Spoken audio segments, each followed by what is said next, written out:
प्रभु को धन्यवाद देते हैं इस अच्छे समय के लिए जो प्रभु ने हमें दिया।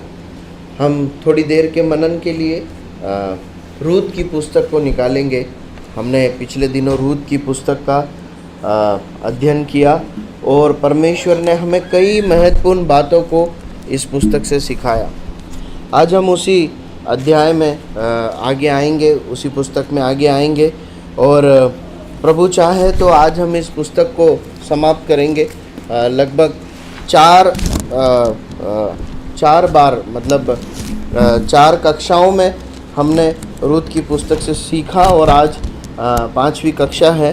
और प्रभु हमारी सहायता करे कि हम इस पुस्तक से महत्वपूर्ण पाठों को सीख सकें।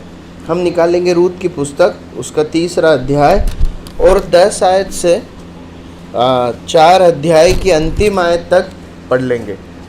थोड़ा सा बड़ा भाग है, परंतु बहुत ज़रूरी है कि हम परमेश्वर के वचन को पूरा पढ़ें और हमें जो बातें लिखी गई है, जो घटना लिखी गई है, वो अच्छे से समझ में आ जाए। इसलिए इस भाग को पढ़ना ज़रूरी है।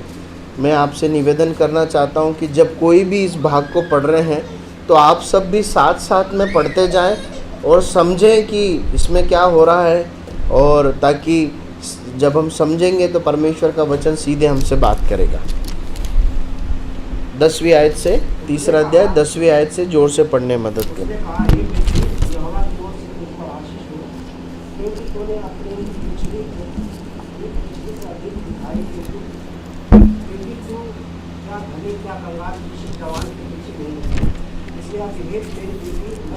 जो कुछ तू कहेगी मैं तुझसे करूँगा, क्योंकि मेरे नगर के सब लोग जानते हैं कि मैं भली स्त्री है। और सच तो यह है कि मैं छुड़ाने वाला कुटुंबी हूँ, तो भी एक और है जिसे मुझसे पहले छुड़ाने का अधिकार है। अतः रात भर घड़ीगा और सवेरे यदि वह मेरे लिए छुड़ाने वाले का काम करना चाहे तो अच्छा, वही ऐसे करे। परंतु यदि वह मेरे लिए छुड़ाने वाले का काम करना ना चाहे तो यहोवा के जीवन की शपथ मैं ही वह काम करूँगा भोर तक लेती रहा। जब वह उसके पाँव के पास भोर तक लेती गई और इससे पहले वो दूसरे को पहचान सके वह तब बोअज ने कहा, कोई जानने ना पाए कि खलिहान में कोई स्त्री आई थी। तब बोअज ने कहा, जो चद्दर तू ओढ़े है उसे फैलाकर पकड़ ले। और जब उसने उसे पकड़ा तब उसने 6 नब्बे जौ नापकर खा दिया। फिर वह नगर में चली गई। जब रूत अपनी सास के पास आई तब उसने उससे पूछा, हे बेटी क्या हुआ?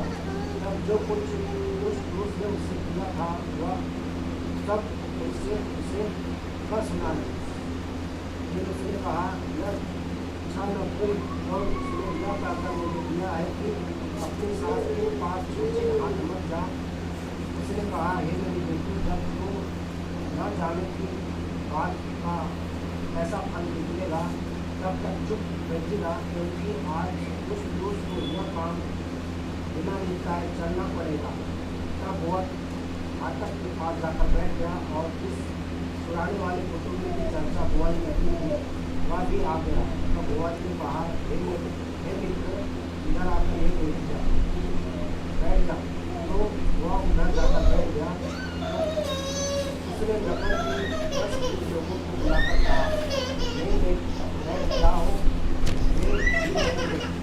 तब वह उस छुड़ाने वाले कुटुंब से कहने लगा, नौमी में जो वहाँ इस लौट आई है वह हमारे भाई ये मेरे की एक टुकड़ा भूमि बेचना चाहती है। इसलिए मैंने सोचा कि यह बात तुझको जाकर कहूँगा कि तो उसको इन बैठे हुए के सामने और मेरे लोगों के इन 1 लोगों के सामने बोल ले। यदि वह तू उसको छुड़ाना चाहे तो छुड़ा, और यदि तू छुड़ाना ना चाहे तो मुझे ऐसा बता दे कि मैं समझ लूँ, क्योंकि मुझे छोड़ उसको छुड़ाने का अधिकार और किसी से नहीं है और मेरे पास मैं ही हूँ।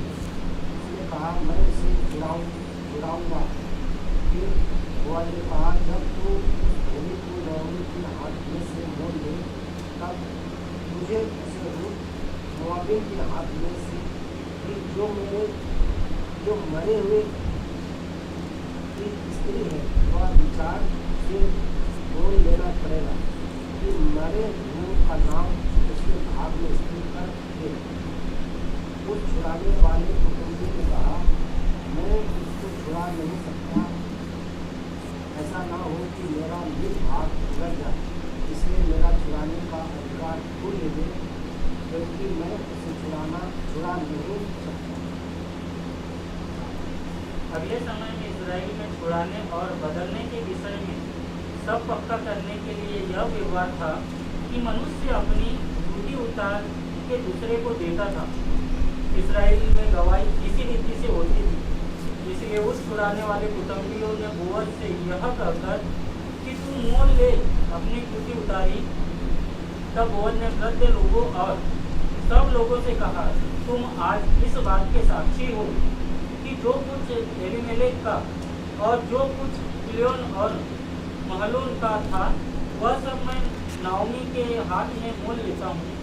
फिर महलोन की स्त्री रूत मोआबिन को भी मैं अपनी पत्नी करके लिए इस मंशा से मोल लेता हूँ कि मरे हुए का नाम उसके निज भाग पर स्थिर करूँ। कहीं ऐसा न हो कि मरे हुए का नाम उसके भाइयों में से और उसके स्थान के फाटक से मिट जाए। तुम लोग आज साक्षी ठहरे हो। सब फाटक के पास जितने लोग थे उन्होंने और वृद्ध लोगों ने कहा, हम साक्षी है। यह जो स्त्री तेरे घर में आती है उसको यहोवा इस्राएल के घराने की दो जाने वाली राहेल और लिया के समान करें। और तू एक प्रातः में वीरता करे और बेतलेहम में तेरा बड़ा नाम हो, और जो संतान यहोवा इस जवान स्त्री के द्वारा तुझे दे उसके कारण से तेरा घराना पेरेस में सा हो जाए, जो तामार से यहूदा के द्वारा उत्पन्न हुआ।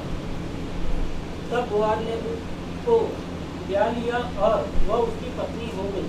और जब वह उसके पास गया तब यहोवा की दया से उसको गर्भ रहा और उसके एक बेटा उत्पन्न हुआ। तब स्त्रियों ने नाओमी से कहा, यहोवा धन्य है जिसने तुझे आज छुड़ाने वाले कुटुंबियों के बिना नहीं छोड़ा। इस्राएल में इसका बड़ा नाम हो।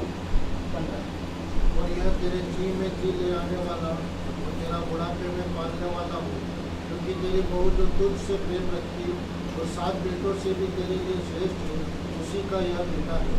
फिर नाओमी उस बच्चे को अपनी गोद में रखकर उसकी दाई का काम करने लगी। और उसकी पड़ोसिनों ने यह कहकर कि नाओमी के एक बेटा उत्पन्न हुआ है, लड़के का नाम ओबेद रखा। यिशै का पिता और दाऊद का दादा वही है। पेरेस की यह वंशावली है, अर्थात पेरेस से हेस्रोन और हेस्रोन से राम और राम से अम्मीनादाब और अम्मीनादाब से नहशोन और नहशोन से सल्मोन और सल्मोन से बोअज और बोअज से ओबेद और ओबेद से यिशै और यिशै से दाऊद उत्पन्न हुए। परमेश्वर अपने वचन के पढ़े और सुने जाने पर बहुतायत से आशीष दे। और हम प्रार्थना पूर्वक बैठें कि परमेश्वर का वचन हमसे बातचीत करे। हमने रूत की पुस्तक का जब आरंभ किया था तो इस बात को देखा था कि ये पुस्तक मुख्य रूप से 2 बातों को हमें सिखाती है। पहली बात, परमेश्वर के सच्चे भक्तों का गुण चरित्र या परमेश्वर के सच्चे भक्तों की परमेश्वर के प्रति आज्ञाकारिता, उसका बहुत उत्तम उदाहरण हम यहाँ पर देखते हैं। और दूसरी बात, ये पुस्तक मुख्य रूप से हमें सिखाती है कि उन भक्तों के साथ जो परमेश्वर के वचन के प्रति आज्ञाकारी रहते हैं, परमेश्वर उनसे कैसा व्यवहार करता है और कैसी आशीष उन्हें देता है। ये 2 मुख्य रूप से बात हम रूत की पूरी पुस्तक में सीखते हैं। आइए हम पिछली बातों को ज़्यादा न दोहराते हुए 10 आयत से बातों को देखना आरंभ करेंगे। 10 और 11 आयत पढ़ लीजिए एक बार जोर से। उसने कहा, हे बेटी, यहोवा की ओर से तुम पर आशीष हो, क्योंकि तूने अपनी पिछली बेटी पहली से अधिक दिखाई, क्योंकि तू क्या धनी या कंगाल किसी जवान के पीछे नहीं लगी। इसलिए अब है मेरी बेटी मत डर, जो कुछ तू कहेगी मैं तुझसे करूँगा, क्योंकि मेरे नगर के सब लोग जानते हैं कि तू भली स्त्री है। अब देखिए ये क्या दृश्य है, आप बताएंगे क्या हो रहा है यहाँ पर? जल्दी बताइए। देखिए हमारे पास समय कमी है, हम समय के साथ ही हमें आगे बढ़ना है। जल्दी जल्दी बताइए, कोई भी बता सकते हैं जी। और वो दोनों बातचीत कर रहे हैं, है ना। हमने इस बात को आखिरी अध्ययन में देखा था कि नाओमी ने रूत को लीड किया, उसे एक सलाह दी कि तुम जाकर बोअज के सामने अपने विवाह का प्रस्ताव रखो। और रूत जो है बोअज के पास आती है और वो दोनों वार्तालाप कर रहे हैं, है ना। अब रूत ने कुछ कहा है, उसने इस बात का निवेदन किया है उस समय की भाषा में कि मुझे अपनी चादर उड़ा दे, मतलब वो विवाह के लिए प्रस्ताव कर रख रही है। और अब बोअज उस बात का जवाब दे रहा है ना। 10 और 11 आयत में पहली बात जो हम सीखते हैं वो ये है कि बोअज दूसरे लोगों की आत्मिक सुंदरता या आत्मिक गुणों को देख पाने वाला एक व्यक्ति था। बोअज दूसरे लोगों की आत्मिक गुण सुंदरता को देख पाने वाला और उसकी प्रशंसा करने वाला एक व्यक्ति था। अब देखिए जो 10 और 11 आयत हमने पढ़ी है, अगर आप उसे ध्यान से पढ़ेंगे तो बोअज रूत की शारीरिक सुंदरता की तारीफ नहीं कर रहा है ना। आमतौर पर जब विवाह का जब बातचीत होती है तो शारीरिक सुंदरता और इनकी भी बातें की जाती है, उसमें कुछ गलत नहीं है। परंतु यहाँ पर जो पाठ हम सीख रहे हैं उसके प्रकाश में जब हम इन 10 और 11 आयत को पढ़ते हैं तो आप बार बार पढ़ेंगे कि बोअज ने किस बात की तारीफ की?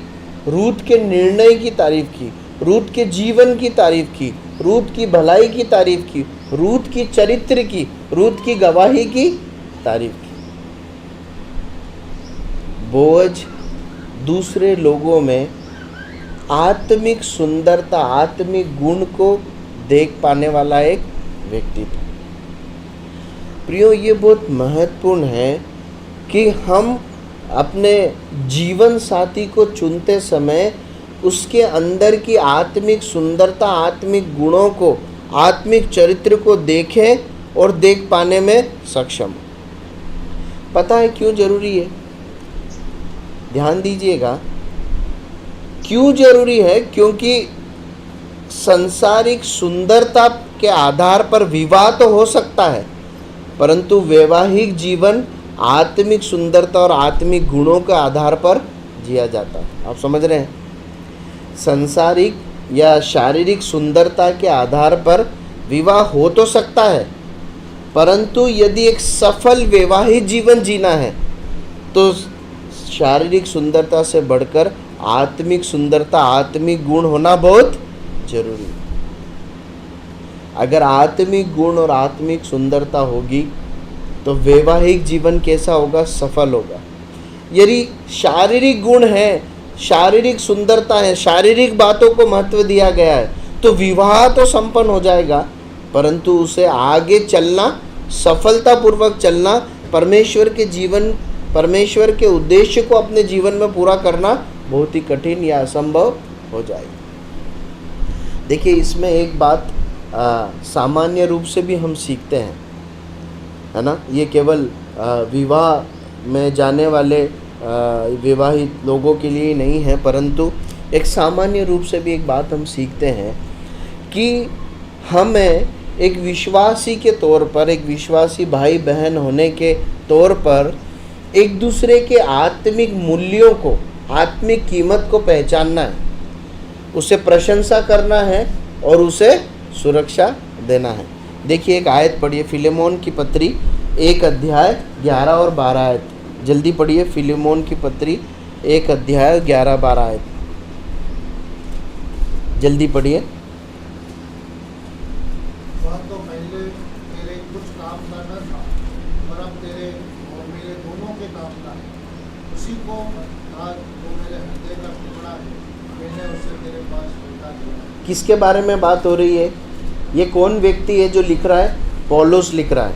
किसको लिख रहा है? फिलेमोन 1:11-12। किसको लिख रहा है? फिलेमोन को लिख रहा है। और किसके बारे में लिख रहा है? उनेसिमुस के बारे में लिख रहा है। और क्या कह रहा है? पहले काम का नहीं था परंतु अब बहुत काम का है और मेरे जिगर का टुकड़ा है ना। कीमत किस चीज़ की है? इसलिए कि वो एक मसीह है, एक विश्वासी है। पौलुस उसकी आत्मिक मूल्य को महत्व देते हुए फिलेमोन को समझा रहा है कि ये बहुत कीमती और बहुत उपयोगी है। देखिए, इस बात को हमेशा स्मरण रखिए कि हमें अपने मसीह भाई बहनों को, ध्यान से सुनिएगा, हमें अपने मसीह भाई बहनों को उनकी शिक्षा, वो कितने पढ़े हैं, वो कौन सी भाषा बोलते हैं, उनके पास कितना धन है, उनके पास कैसा घर है, वो कितने कैसी जगह पर रहते हैं, है ना, और उन्हें बहुत सारी चीज़ें आती है नहीं आती, इस आधार पर नहीं तोलना है। उनकी शारीरिक, आर्थिक, भौतिक अवस्था के आधार पर हमारे भाई बहनों को नहीं तोलना है, परंतु उनके आत्मिक महत्व को समझते हुए उन्हें आदर देना, उन्हें प्रेम करना और उनको कीमती जानना है। इसलिए प्रभु यीशु मसीह ने हमारे आपसी संबंध को देह के अंग के रूप में दिखाया है ना। हम कभी अपने किसी भी देह के अंग से घृणा नहीं करते, है ना, घृणा नहीं करते, उसे बहुत आदर देते हैं, बहुत कीमती जानते और उसकी रक्षा करते हैं। प्रियो, प्रभु हमारी सहायता करें। हम हर एक विश्वासी भाई और बहन एक दूसरे के आत्मिक मूल्य को पहचान सके, उसको महत्व दे सके, उसे आदर दे सके, और कभी भी उसकी बाहरी अवस्था, चाहे शिक्षा हो, चाहे पैसा हो, चाहे धन हो, चाहे उसकी भाषा हो, उससे ना तोले। ठीक है, प्रभु सहायता करें। अब हम आगे बढ़ते हैं। इसकी 12 आयत को पढ़ लीजिए। और अब सच तो है कि मैं छुड़ाने वाला कुटुंबी हूँ, तो भी एक और है जिसे मुझसे पहले ही छुड़ाने का अधिकार है। दूसरी महत्वपूर्ण बात हम सीखते हैं कि बोअज ने अपने विवाह के निर्णय में पूर्ण रूप से परमेश्वर के वचन को स्थान दिया। पूर्ण रूप से परमेश्वर के वचन को स्थान दिया। देखिए, ये कुछ ऐसी तस्वीर है, यदि हम कल्पना करें तो इस विवाह के प्रस्ताव को, इस बात को जैसे बोअज ने लाकर परमेश्वर के वचन में डाल दिया हो कि परमेश्वर आप बताइए कि अब आगे कैसे बढ़ना है ना। यदि सतही तौर पर देखें तो बोअज और रूत के विवाह होने में कोई रुकावट है क्या? रूत चाहती है क्या कि बोअज से विवाह हो? हाँ, चाहती है कि नहीं चाहती? चाहती है। नहीं, मेरे को ऐसा समझ में आपने ना करा। रूत चाहती है विवाह हो। बोअज चाहता है क्या? चाहता है या नहीं चाहता है? तो आप ऐसा डर के क्यों बोल रहे हैं? चाहता है ना। नाओमी भी चाहती है इन दोनों का विवाह हो, है ना। और कुछ रुकावट है? कुछ भी रुकावट नजर नहीं आती। परंतु आप बोअज के शब्दों को देखिए, वो इस प्रकार कहता है, सच है कि मैं छुड़ाने वाला कुटुंबी हूँ, परंतु तो भी मुझसे पहले कोई और है। अब ये कौन आ गया बीच में? परमेश्वर का वचन बीच में आ गया। देखिए, बोअज ऐसा एक व्यक्ति था जिसने परमेश्वर के वचन को संविधान के रूप में, आज्ञा के रूप में अपने ऊपर लागू कर रखा है ना। सब कुछ अपनी मनपसंद का हो रहा है ना, लेकिन उसको वचन में वो फिट कर रहा। देखिए, एक और पाठ हम यहाँ पर सीखते हैं बोअज से। उसने अपनी इच्छा को पूरा करने के लिए, अपनी पसंद को पूरा करने के लिए वचन को तोड़ा मरोड़ा नहीं, है ना। तोड़ा मरोड़ा क्या? उसने ये नहीं बोला कि जो है मैं छुड़ाने वाला कुटुंबी तो हूँ ही सही, और जो है रूत मेरे पास आई है ना। कई बार पता है क्या होता है, विश्वासी लोग, परमेश्वर को जानने वाले लोग अपनी गलतियों को छुपाने के लिए या उसे सही ठहराने के लिए वचन को थोड़ा सा तोड़ मरोड़ देते है ना, थोड़ा सा उसको घुमा फिरा के पेश करते। बोझ ने ऐसा नहीं किया, बोझ ने बहुत खराई से वचन को अपने ऊपर लागू किया। प्रियो, प्रभु हमारी सहायता करे। देखिए ये विवाह के संबंध में, ये मतलब यहाँ पर जो संदर्भ है विवाह के संबंध में है, लेकिन एक सामान्य शिक्षा पाठ हमारे लिए, व्यवहारिक पाठ जो निकल के आता वो ये है कि हमें परमेश्वर के वचन को हमारे जीवन के सभी निर्णयों में या मामलों में शामिल करना चाहिए। जब भी हम कुछ निर्णय लेने जा रहे हैं, पारिवारिक तौर पर हो, व्यक्तिगत तौर पर हो, पढ़ाई का हो, नौकरी का हो, इधर आने का, उधर जाने का, है ना, लेने का, देने का, कुछ भी हो सकता है, कम से कम अनिवार्य रूप से उसको परमेश्वर के वचन के प्रकाश में जांचा जाना जरूरी है। यदि आपको ऐसा लगता है कि मुझ में इतनी पर्याप्त समझ नहीं है, तो आपको परमेश्वर के वचन के जानकार लोगों से, अगुओं से, प्रभु के दासों से मदद लेना चाहिए कि मैं ये बात, हम ये निर्णय लेने जा रहे हैं, आप बताइए वचन इसके बारे में क्या सिखाता है। बोझ ने बिना स्वार्थ के, बिना अपनी इच्छा को प्राथमिकता देते हुए परमेश्वर के वचन को प्राथमिकता दी। ठीक है, अगली बात पर आते हैं, इसकी 13 और 14 आयत को पढ़िए। तो रात भर ठहरी रहे और सवेरे यदि वह तेरे लिए छुड़ाने वाले का काम करना चाहे तो अच्छा है, वही ऐसा करे। परंतु यदि वह तेरे लिए छुड़ाने वाले का काम करने को प्रसन्न न हो तो यहोवा के जीवन की शपथ, मैं ही वह काम करूँगा। भोर तक लेटी रहे, तब वह उसके पाँवों के पास भोर तक लेटी रही और उससे पहले कि कोई दूसरे को चिन्ह न सके वह उठी। और बोअज ने कहा, कोई जानने न पाए कि खलिहान में कोई स्त्री आई। ठीक है, काफ़ी है। अभी देखिए अगली बात, तीसरी बात जो हम यहाँ सीखते हैं वो ये है कि एक वचन पर चलने वाला व्यक्ति ही दूसरे व्यक्ति को वचन पे चलना सिखा सकता है। एक आत्मिक व्यक्ति ही दूसरे व्यक्ति को आत्मिक राह पर चलना सिखा सकता है ना। अब देखिए रूत प्रस्ताव लेकर आई है। रूत को मालूम है क्या कि इससे पहले भी एक छुड़ाने वाला एक व्यक्ति है? मालूम है क्या रूत को?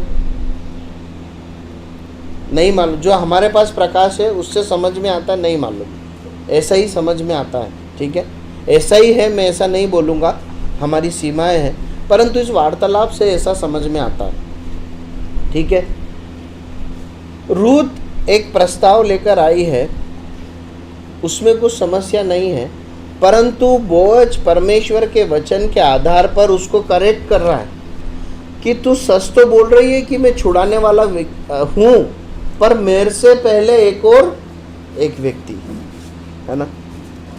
देखिए रूत को परमेश्वर के वचन के विपरीत जाकर गलत करने से कौन बचा रहा है?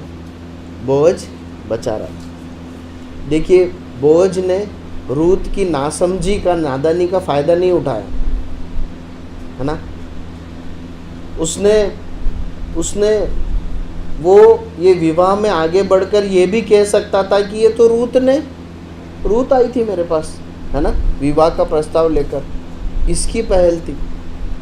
आपको याद है अदन की वाटिका में आदम ने क्या कहा? क्या कहा? मैंने खाया फल, माफ कीजिए, नहीं, प्रभु इसने दिया तो मैंने खा लिया। देखिए ये आत्मिक लोगों की पहचान नहीं।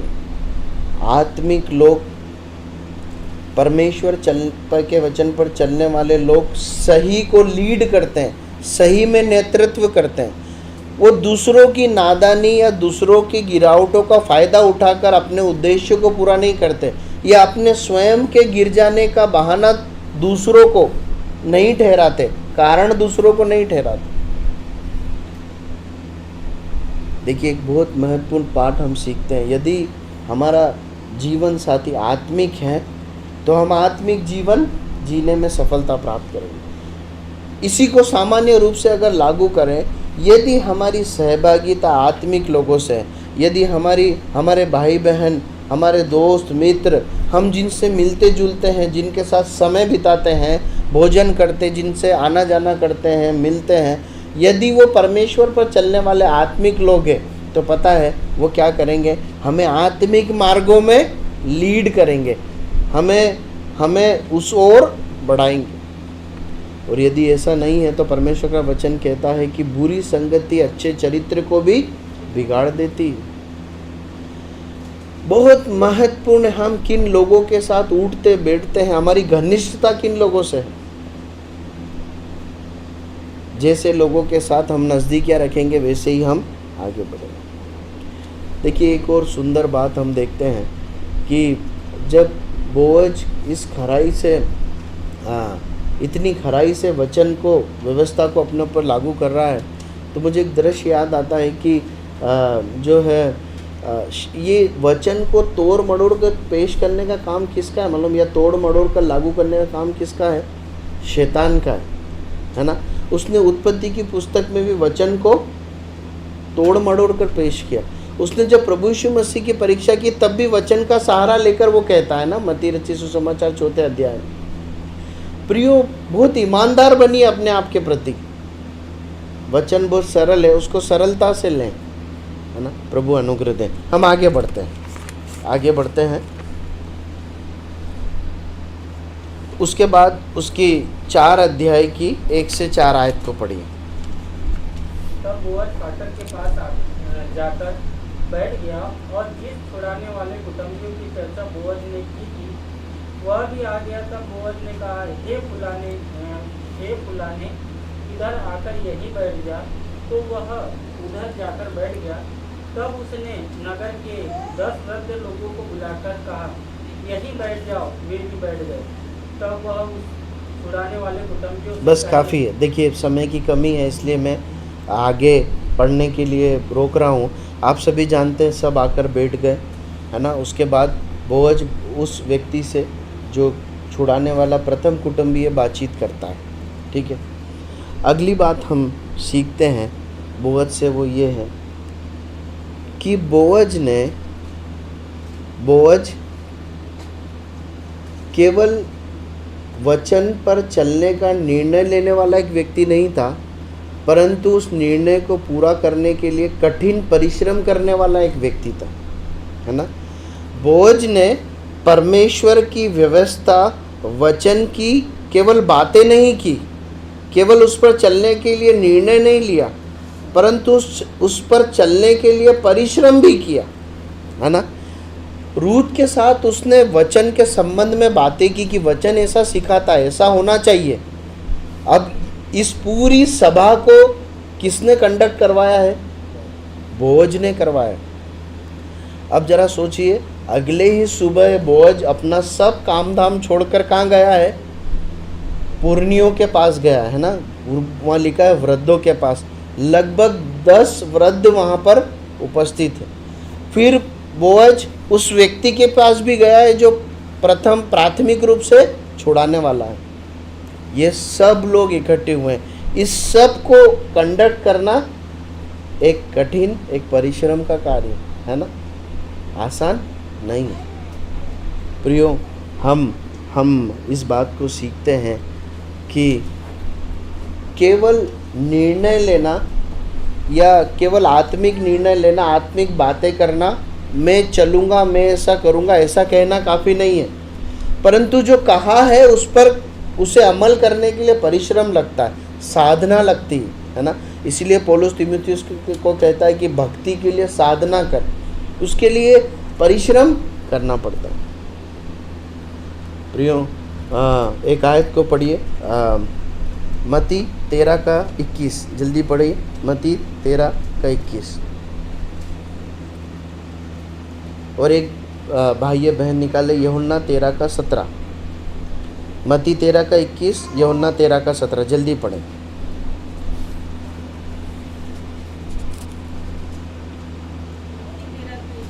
पर अपने में डर न रखने के कारण वह थोड़े ही देखता है, और जब वचन के कारण क्लेश या उपद्रव होता है तो तुरंत उतर आता है। देखिए लिखा है जब वचन के कारण क्लेश आता है ना।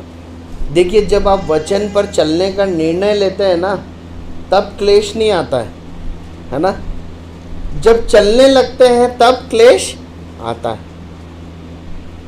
लेकिन क्लेश आए तभी भी चलते रहना। यूहन्ना 13 का 17 पढ़िए। तुम ये बातें जानते हो, यदि उन पर चलो तो धन्य हो। देखिए वचन को जानना, प्रभु यीशु मसीह अपने शिष्य को कह रहा है तुम ये सब बातों को जानते हो, परंतु धन्य कब हो, जब उन पर चलो। देखिए परमेश्वर के वचन को जानना एक बात है, पहला कदम है समझना जानना, लेकिन उस पर चलना दूसरा कदम है ना।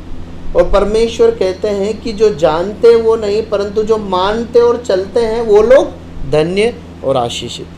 प्रभु सहायता करे कि बोझ के समान हम भी केवल आत्मिक बातें करने, निर्णय लेने वाले नहीं, परंतु क्रूस उठाकर परिश्रम करके अपने आप को अनुशासित कर उस पर चलने वाले बन सके। ठीक है, अब हम छठी बात, माफ़ कीजिए 5वीं बात को देखते हैं। इसका 4था अध्याय और उसकी 4 आयत की अंतिम 2 लाइनों को पढ़िए।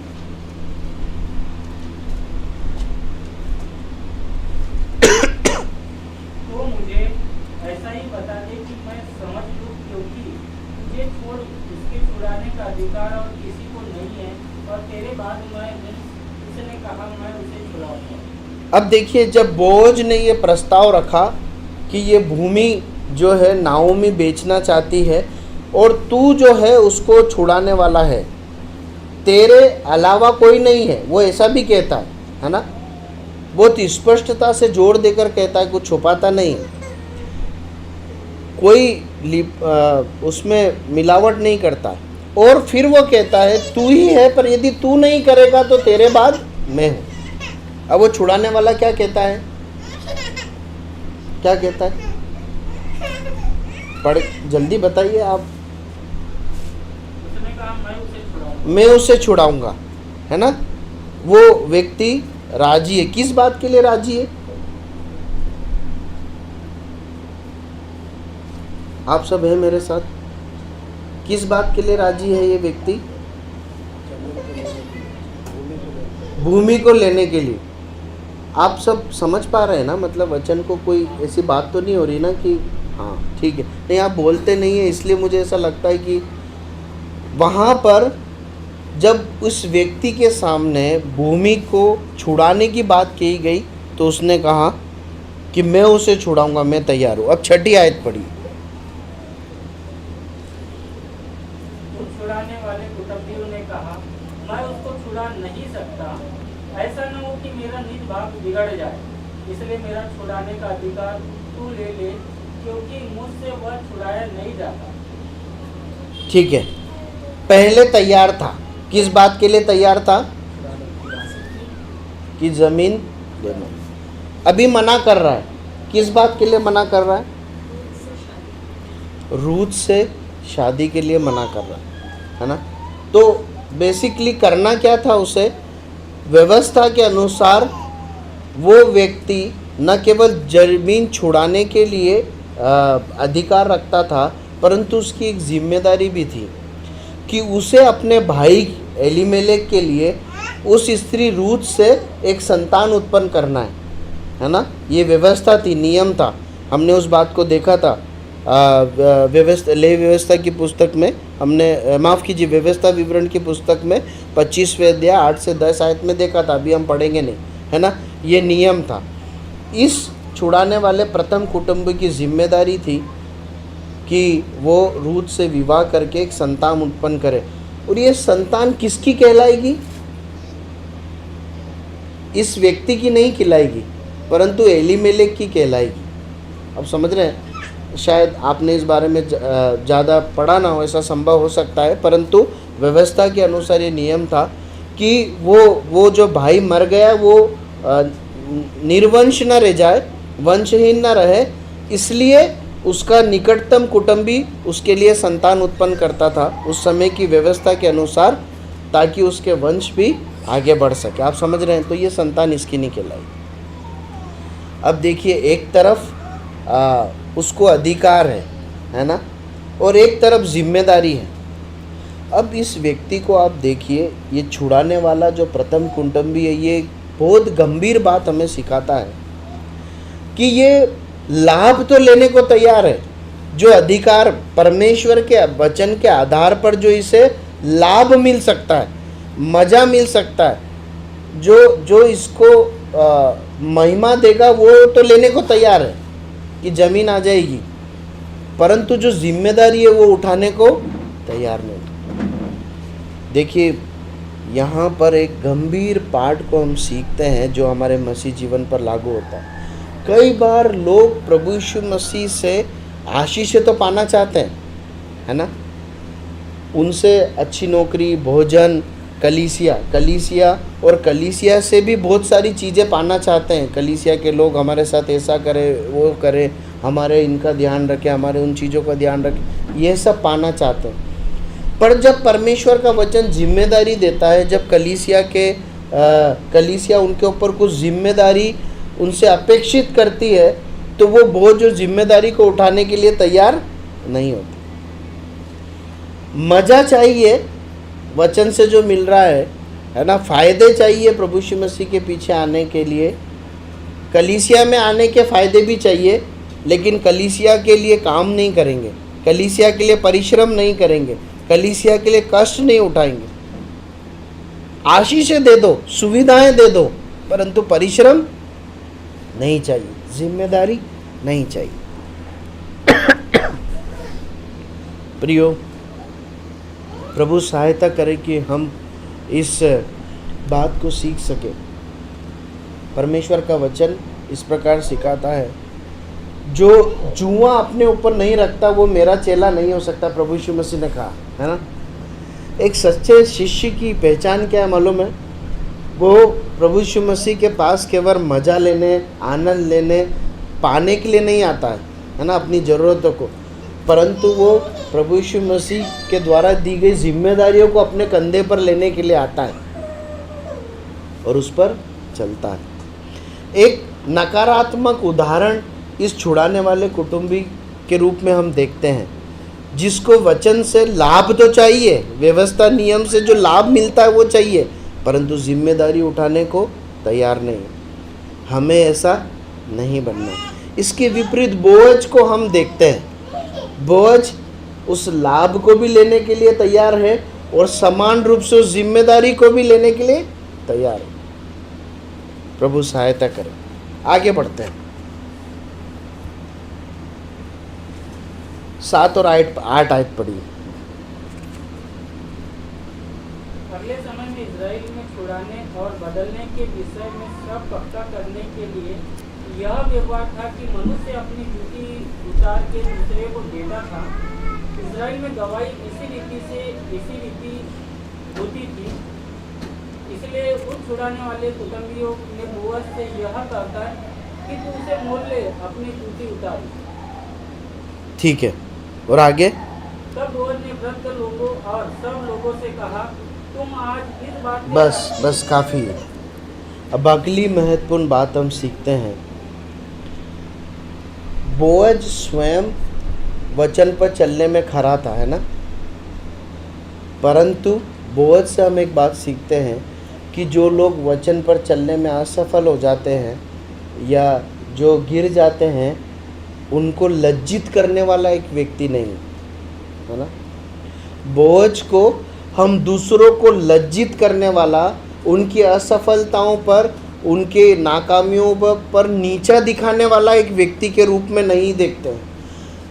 प्रियो, परमेश्वर के वचन में आत्मिक लोगों के लक्षण इस प्रकार दिखाए गए हैं कि वो कभी भी दूसरों के पाप या असफलताओं के कारण उन्हें तुच्छ नहीं जानते और न ही उन्हें लज्जित करते, न ही उन्हें बदनाम करते। अब देखिए यहाँ पर जो हो रहा है, क्या हो रहा है मालूम है? यहाँ पर एक नियम था। नियम क्या था? मतलब वो नियम ये था कि जो छुड़ाने वाला प्राथमिक रूप से जिम्मेदार है, वो ज़मीन भी लेगा और वो जिम्मेदारी को भी पूरा करेगा। अगर वो नहीं करता है तो उसके साथ क्या होना चाहिए? पढ़िए व्यवस्था विवरण की पुस्तक 25 अध्याय 9 और 10 आयत। व्यवस्था विवरण की पुस्तक 25 अध्याय 9 और 10 आयत, जल्दी पढ़ें। व्यवस्था विवरण की पुस्तक 25 अध्याय 9 और 10 आयत। वो उसके भाई की पत्नी वृद्ध लोगों के सामने उसके पास जाकर उसके पाँव से जूती उतारे और उसके मुंह पर थूक दे और कहे, जो पुरुष अपने भाई के वंश को चलाना न चाहे उससे इसी प्रकार का व्यवहार किया जाएगा। तब इसराइल ने उस पुरुष का यह नाम पड़ेगा, अर्थात जूती उतारे हुए पुरुष का नाम। ठीक है। अब जो ऐसा करे, जो ऐसा ना करे, अपनी जिम्मेदारी को पूरा ना करे, उसके साथ दो बातें की जाएगी। कौन कौन सी? उसके मुंह पर थूका जाएगा और एक और है? उसका नाम पड़ेगा जूती उतारे हुए। नहीं, एक और चीज हो रही है ना वहां पर। हाँ, जूती उतार कर देना है ना? है ना? पढ़ा सबने? दो बातें करना, जूती उतार कर देना और उसके मुंह पर थूका जाना। रूत की पुस्तक में दोनों में से एक ही चीज हो रही है ना? जूती उतार कर दी जा रही। शर्मिंदगी की बात है, पर शर्मिंदा किया जा रहा है क्या? नहीं किया जा रहा। आप समझ रहे हैं? बोअज ने रूत को दूसरे कमरे में बिठा के नहीं रखा है कि अब इसने मना करा, आओ और इसके मुंह पे थूक दो, ऐसा नहीं है ना? देखिए, ये आत्मिक लोगों की पहचान है, पता है? वो खुद कठिन परिश्रम करके वचन पर चलते हैं, पर यदि कोई भाई या बहन चलने में गिर जाए ना, असफल हो जाए, फंस जाए पाप में, तो उससे घिन नहीं करते, उसे बेइज्जत नहीं करते, उसे लज्जित नहीं करते, परंतु उसके साथ ऐसा व्यवहार दिखाते हैं कि वो लौट कर वापस आए। देखिए, यहाँ पर करेक्शन करने के लिए मनाई, करेक्शन की बात पर मैं बात नहीं कर रहा हूँ कि उसे कुछ बोलना ही नहीं, उसे आज़ाद छोड़ दो, वैसा नहीं है। उसे समझाना है, ज़रूरत पड़े तो उसे बहुत ताड़ना देकर समझाना है, उसे छोड़ना नहीं है, परंतु उसे लज्जित नहीं करना, उसे बदनाम नहीं करना, उसे शर्मिंदा नहीं करना। प्रभु यीशु मसीह के पास एक स्त्री को लाया गया जो व्यभिचार करते हुए पकड़ी गई थी, और अगर आप उस दृश्य को स्मरण करेंगे ना, तो प्रभु यीशु मसीह उस स्त्री की ओर देख भी नहीं रहे। याद है आपको? प्रभु यीशु मसीह ने कहा कि जब लोगों ने प्रभु यीशु मसीह से कहा कि व्यवस्था के अनुसार इसे पत्थर वह करके मार डालना है, प्रभु यीशु मसीह ने कहा तुम में से जो निर्दोष हो वही पत्थर मारे पहला। और प्रभु यीशु मसीह भूमि पर झुककर कुछ लिखने लगे। कितने लोग बचे? कोई नहीं बचा। मैं सोच रहा था कि प्रभु यीशु मसीह अगर उस स्त्री को, मतलब मेरी कल्पना है, अगर उसे देखते तो वो स्त्री कितनी शर्मिंदा हो जाती। प्रभु यीशु मसीह अपनी आंखों को नीचे झुकाकर मिट्टी पर कुछ लिख रहे, सब चले गए। प्रभु यीशु मसीह ने उससे पूछा, किसी ने नहीं मारा? वो बोलती है, प्रभु किसी ने। प्रभु कहता है कि मैं भी तुझे दंड की आज्ञा नहीं देता हूँ, जा फिर पाप मत कर। मैं ऐसी कल्पना करता हूँ, पहले भी मैंने इस बात को बोला है, सुना है।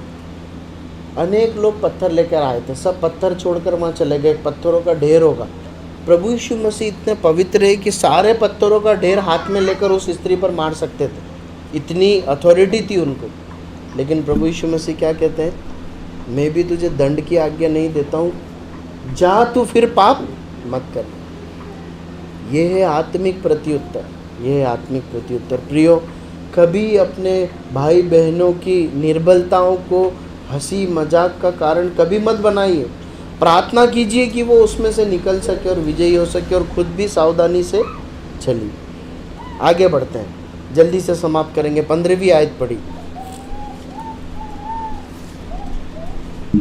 और यह तेरे जी में फिर ले आने वाला और तेरे बुढ़ापे में पालने वाला हो, क्योंकि तेरी बहू जो तुझसे प्रेम रखती है और 7 बेटों में से तेरे लिए श्रेष्ठ है, उसी का यह बेटा है। अब देखिए सारा मामला निपटा, बोअज और रूत की विवाह हो गई, है ना।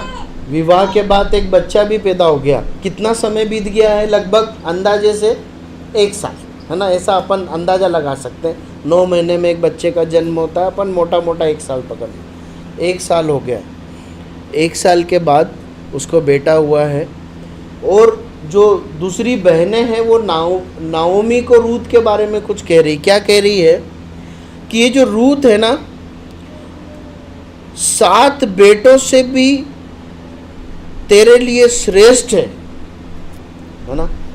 देखिए एक महत्वपूर्ण बात हम यहाँ रूत के जीवन से सीखते हैं कि मेरा जेंडर है ना, मेरा लिंग, मैं स्त्री हूँ या पुरुष हूँ, मेरा जेंडर, मेरी नौकरी, मेरी पोजीशन, मेरी जाति, मेरी भाषा, ये मुझे श्रेष्ठ नहीं बनाता, परंतु इन सब के परे परमेश्वर के वचन के प्रति आज्ञाकारिता मुझे श्रेष्ठ बनाती।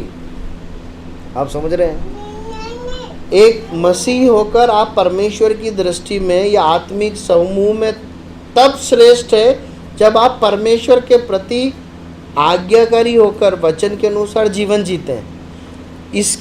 इसको एक तरफ रखकर आप चाहे कितने भी ऊंचे पद पर काम करते हो, चाहे आप कितने भी धनी हो, चाहे आपकी कितनी भी अच्छी तनख्वाह हो, कितना अच्छा घर हो, कितनी अच्छी भाषा बोलते हो, कितना अच्छा संदेश देते हो, इंस्ट्रूमेंट बजाते हो, इसका कोई अर्थ नहीं है। ये श्रेष्ठता का सर्टिफिकेट रूत को क्यों मिला? क्योंकि परमेश्वर के वचन पर चलने वाली, परमेश्वर से प्रेम करने वाली, उसकी आज्ञा मानने वाली वो स्त्री। देखिए मुझे एक विचार इस समय मन में आता है। जब बोअज ने रूत को करेक्ट किया, है ना, आप मुझे ऐसा लगता है कि आप इस इमोशन को या गंभीरता को समझ पाएंगे। जब बोअज ने रूत को करेक्ट करा कि तेरा प्रस्ताव तो मुझे पसंद है विवाह का, मैं भी चाहता हूँ, परंतु इसमें एक रुकावट है वचन पर चलने की। वचन के अनुसार एक और उत्तराधिकारी है ना। रूत मान गई क्या? रूत मानी। देखिए रूत यहूदी थी क्या? जिस व्यवस्था को पर चलने के लिए रूत को कहा जा रहा है, जिसका सिला दिया जा रहा है ना, जिसकी क्या बोलना चाहिए, जिसका रेफरेंस दिया जा रहा है, वो रूत की व्यवस्था है क्या? नहीं।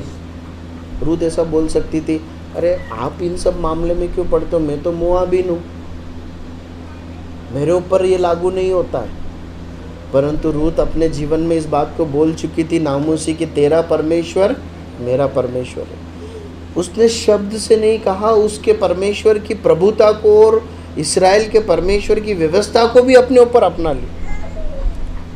इतना बढ़िया मौका मिला है जब जीवन संवर सकता है। रूत उस करेक्शन के लिए तैयार है। हो सकता है कि विवाह ना हो, उसके लिए भी वो तैयार है, उसका समर्पण है। आप समझ रहे हैं प्रियो? मसीह जीवन है ना, भावनाओं पर नहीं जिया जाता। कई बार हम बहुत भावुकता में मसीह जीवन जीते हैं। खुश होते हैं तो खूब लोगों से बात करते हैं, विश्वासी लोगों से प्रेम, भोजन, आज्ञाकारिता, वचन पढ़ना। फिर कुछ हुआ तो एकदम हमारी पूरी एनर्जी चले जाती है। ऐसा नहीं होना चाहिए। वचन पर चलना हमें श्रेष्ठ बनाता है। अब अंतिम आयत देखकर समाप्त करेंगे। अब जब इन आयत को हम पढ़ेंगे ना तो थोड़ा सा ध्यान से पढ़िए, क्योंकि मैं आपसे प्रश्न पूछने वाला हूँ। थोड़ा सा ट्रिकी प्रश्न पूछूंगा और जल्दी से आपको जवाब देना, इसलिए ध्यान से पढ़ना, ठीक है? आप पढ़िए 17 आयत। और उसकी पड़ोसियों ने यह कहकर कि मोआमी के एक बेटा उत्पन्न हुआ है, लड़के का नाम ओबेद रखा, यिशै का पिता और दाऊद का दादा। ठीक है, और इसकी 18 से 22 भी पढ़ लीजिए। मेरे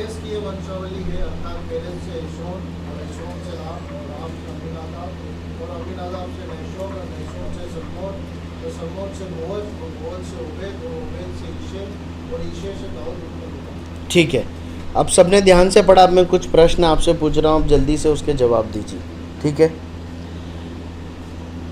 प्रभु यीशु मसीह किसके वंश से उत्पन्न हुआ? ऐसा कहा, दाऊद के वंश से उत्पन्न हुआ। बहुत बढ़िया, सही जवाब है ना। दाऊद का दादा कौन था? ओबेद, वेरी गुड, सही जवाब। ओबेद का बाप कौन है? बोअज। ओबेद की मम्मी कौन है? रूत, एकदम सही जवाब।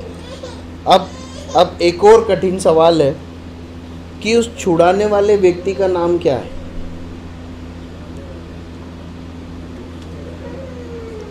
बताइए, यहाँ दिया है, उसके बारे में कुछ दिया है, जल्दी बताइए, ढूंढिए प्रसन्नजीत भाई। उसको किस नाम से रेफर किया गया है, जल्दी बता। नहीं, वो छुड़ाने वाला जो व्यक्ति है, प्रथम व्यक्ति जो छुड़ाने वाला, उसका नाम क्या है?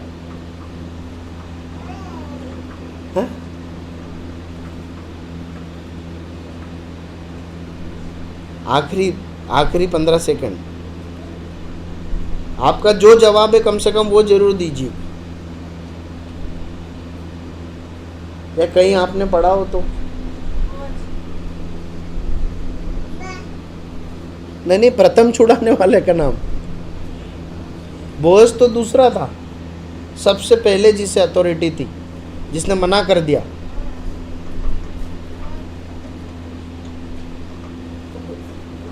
देखिए, पढ़िए पहली आयत, 4 अध्याय की पहली आयत में ऐसा लिखा है, तब बोअज ने कहा, जिस छुड़ाने वाले कुटुंब की चर्चा बोअज ने की थी वो आ गया। अब ध्यान दीजिए, वहाँ पर लिखा है, तब बोअज ने कहा, हे फुलाने, इधर आकर यहीं बैठ जा। इंग्लिश में कैसा लिखा है? किसी के पास है इंग्लिश बाइबल? कैसा लिखा है? ओ सच ए मैन। इसका मतलब मालूम क्या है? ये फलाने क्या है? जब हमें कुछ मालूम नहीं होता ना, नाम तो हमेशा बोलते हैं फलाने फलाने, बोलते ना ऐसा, ओ जरा इधर आइए। क्यों बोलते हैं ओ जरा इधर आइए? क्योंकि नाम नहीं। अब इस पूरे वाक्यांश को, पूरे जो हमने अभी मनन किया, उसको समझने के लिए एक आयत पढ़िए। प्रकाशित वाक्य 3 अध्याय 3 और 4 आयत। प्रकाशित वाक्य 3 अध्याय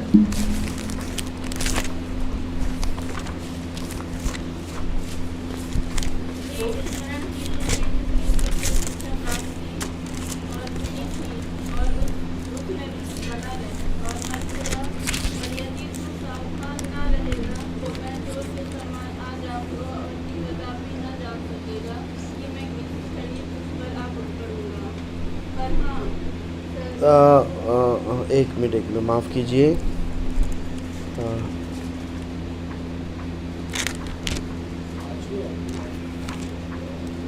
हाँ जी, उसकी 3 और 5 आयत, माफ़ कीजिए मैंने गलत बताया। चेक कर कि तूने किस रीति से शिक्षा प्राप्त की और सुनी थी और उसमें बना रहा और मन फिरा, और यदि तू जागृत न रहेगा तो मैं चोर के नहीं आ जाऊंगा और तू कदापि न जान सकेगा कि मैं किस घड़ी तुझ पर आ पड़ूंगा। अब 5वीं आयत जो पढ़िए। जय पाए उसे इसी प्रकार श्वेत वस्त्र पहनाया जाएगा, और मैं उसका नाम जीवन की पुस्तक में से किसी रीति से न काटूंगा, और उसका नाम अपने पिता और उसके स्वर्गदूतों के सामने लिखूंगा। देखिए, ये जीवन की पुस्तक के बारे में लिखा गया है, लेकिन यदि इसके अर्थ को, मतलब इसके अर्थ को अगर हम इस जो अभी हम मनन कर रहे थे उसमें अगर लागू करें तो इस प्रकार समझ सकते हैं। प्रभु 3 आयत में चेतावनी दे रहा है कि जो शिक्षा सुनी है, जो वचन सुना है, उस पर चल, है ना, उसे लागू कर। यदि गिर गया हो तो मन फिरा, परंतु उस पर चल। और उसके बाद 5वीं आयत में कहता है, जो जय पाए, लिखा है, जो जय पाए उसका नाम मैं अपने जीवन की पुस्तक में से कभी नहीं काटूंगा। देखिए, जो वचन पर चलकर जय पाते हैं ना, परमेश्वर अपनी पुस्तक में उनका नाम लिख कर रखते हैं, है ना। परमेश्वर उनका परमेश्वर कहने से नहीं लज्जाता। देखिए, रूत एक अन्य जाति स्त्री थी, लेकिन परमेश्वर ने उसे यह अनुग्रह दिया, उसकी आज्ञाकारिता और परमेश्वर के प्रति प्रेम के कारण, कि वो प्रभु यीशु मसीह की जो वंशावली है उसमें एक हिस्सेदारी बन सके। और बोझ कौन था मालूम है आपको? बोझ के इतिहास मालूम है आपको? वो यहूदी था क्या? कोई बता सकता है? वो राहाब के वंशज का एक व्यक्ति। राहाब कौन थी? यहूदी थी? यहूदी नहीं थी, है ना? यहूदी नहीं थी। बोझ एक समय यहूदी नहीं था, परंतु राहाब के वंशज में जब वो इस्राएल में दाखिल हुआ, उसको एक भक्त के रूप में देखते। रूत भी नहीं थी, लेकिन इसलिए कि इन्होंने जय पाई। किस बात में जय पाई? परमेश्वर के वचन में चलने में। उनका नाम बाइबल के पन्नों पर अमर है। प्रियो, परमेश्वर पर के वचन पर चलने वाले लोग महिमा पाते हैं, परमेश्वर उन्हें आदर देता है। परमेश्वर उनका परमेश्वर कहलाने से नहीं लग जाता। परमेश्वर अपने वचन के पढ़े और सुने जाने पर आशीष दे और इस पर चलने के लिए हमारी मदद करे। प्रभु कोई भी भाई प्रार्थना करे और सभा को समाप्त करे।